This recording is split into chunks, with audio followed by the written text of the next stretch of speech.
Pak? Sino kayo dyan?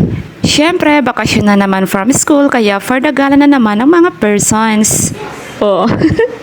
Medyo hindi pa magkasundo sa pagbi-video, pero nailaban natin. So, sa Banggandang Baras nga tayo nakarating for today's video, and this is located in Rizal. From Antipolo, almost 1 hour ang biyahe at nasa 2 hours naman kung galing sa Manila. And for us, sulit naman ang inilaang oras, pagod at pera kasi nakapagbanding naman kaming buong family at nakapag-relax din. Bago pa makapasok sa loob ay dama at kita mo na ang nature.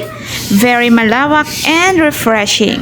Abot tanaw nga pala dito ang mga ipinagmamalaking electric fan, ang mga windmill ng Pililya. Wala pala Pililya dito. Wala palang entrance fee dito, login lang, isulat ang name ng isang kasama, number kung ilan kayo, at contact number.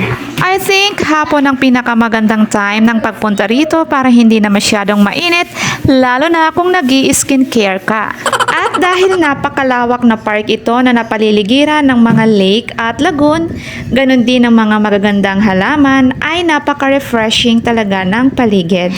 Dito, pwede kayong mag-running or jogging, biking, at explore nyo lang ang place at makikita ninyo na marami ditong nagpipiknik, nagdi-date, and nakatent. Kasi campsite din pala ito.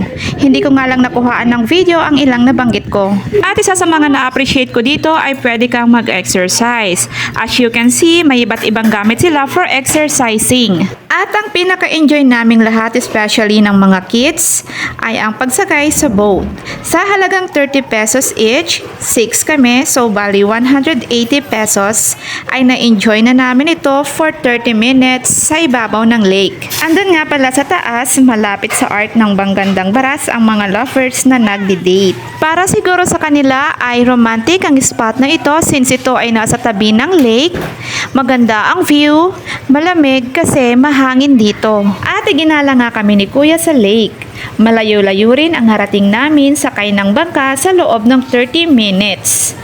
Para matanggal lahat ng pagod at stress na dulot ng life daily routine sa city. In short, nakaka-refresh.